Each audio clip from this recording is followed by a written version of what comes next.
know this is the first time we've seen the Knicks this season, but having faced them 5 times last year, mostly similar roster, obviously new coaching staff and all the things. What have you observed about the way they've started this season and maybe how they're different from last year? Yeah, I mean, I think Robinson is a factor that is when we played last year, he wasn't playing as many minutes. They're bigger. Anytime a player's on track to see a single season rebounding record on the offensive glass, that's significant. I think they're a well-oiled machine as far as how their players interact and kind of know each other and know each other's roles and play off each other. And if you were growing up and you were trying to find a player to play like, Brunson would be the guy because of the whole package, his leadership, his ability to score, his selflessness, his toughness. I think he's their heartbeat, and that's the same. Just have a lot of respect for how he leads their team. So obviously, Bridges and Obi, all those guys are excellent players, but he's the one that makes them go. So when you just actually brought up the offensive rebounding, Mitchell Robinson, so the Knicks are 4th in offensive rebounding. How does that play into factoring, deciding between really attacking the defensive glass versus trying to send some guys back to find easy buckets in transition off those misses? Well, we're not the biggest team, so we're going to need everybody to rebound. I think you don't get a chance to get easy baskets if you don't get the ball.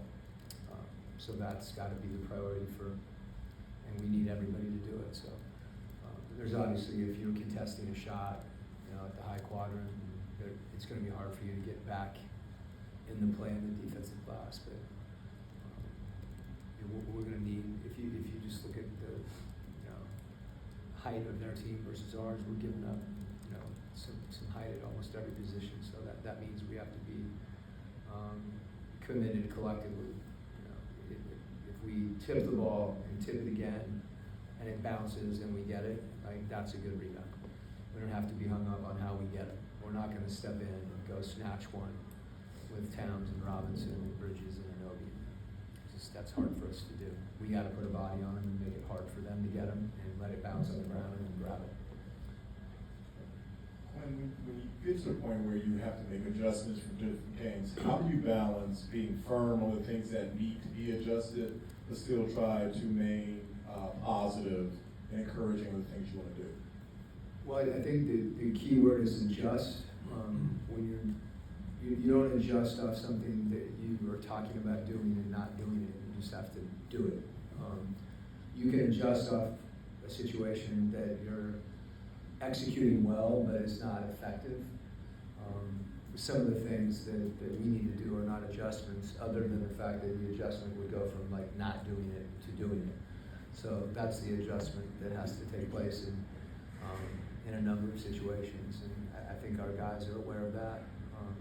We just don't have a real small margin for error, for some of the things that we're discussing with, the physicality. So we just have to be, we're not going to be perfect, but if there's a lapse where you're not, getting back as urgently, as quickly, if we don't communicate, even if that means pointing to stop the ball, if we miss a block out for a guy coming on the perimeter, if the biggest thing for us maybe right now offensively is just spacing. You can run all you want, but if 2 guys are running next to each other, you're not accomplishing anything. So yes, we need to adjust our spacing, but we have spaced the way that we need to, I think, during this year, and some of that is just being more focused and more committed to doing those things possession by possession. Coach, what's one of the biggest point of focuses tonight in pick and roll defense? Well, Brunson's, a focal point, regardless. He's their primary handler at pick and roll. You have 2 very different screeners in Robinson and Towns. Towns has a pick and pop threat, and when you're 7 feet tall and you're popping, you're usually open. So that impacts some things you do from a coverage standpoint, whether you have to switch or late switch. If you switch, he's gonna take you down because he's got a post game, and then you're gonna probably have to, give him some help on the post. If he's 7 feet and you've got a 6'6" guy on him that was guarding Brunson. And then you have Robinson, who's a rim roller. So your weak side has to be pulled in, and probably have to be pulled in early, or he's gonna get a dunk. But if you wanna back up, stay below him, now you're gonna have to deal with Brunson. So if you got any answers, let me know. There's a lot going on. It goes back to the execution. I think we're a team that, from a pick and roll defense standpoint, needs to be able to show different looks.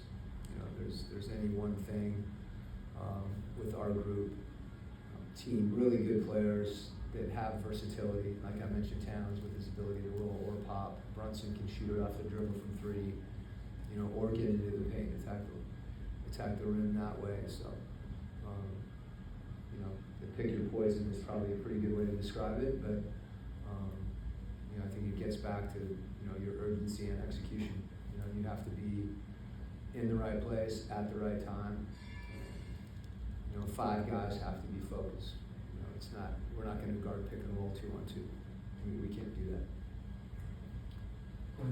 Only Jokic and Gobert played more center minutes this season than Yeka. Yeah. I asked you about his workload, how he's handling it, and what you're seeing as he answers the call every night. Yeah, I know Yeka's playing a lot. That still surprises me. I think one of the things that he's been able to do for us is we play through it, and Denver does that obviously with Jokic. Not so much with Rudy. We're asking Yeka to do a lot. Talking about pick and roll defense, he's involved in that a lot, and we're asking him to run, and get to the corners and get to the line in space and shoot threes, and then we're playing through him. So I think you're seeing a young player continue to grow, and that's always 2 steps forward, 1 step back. He's continued, I think, to embrace that, and it's been really good to see.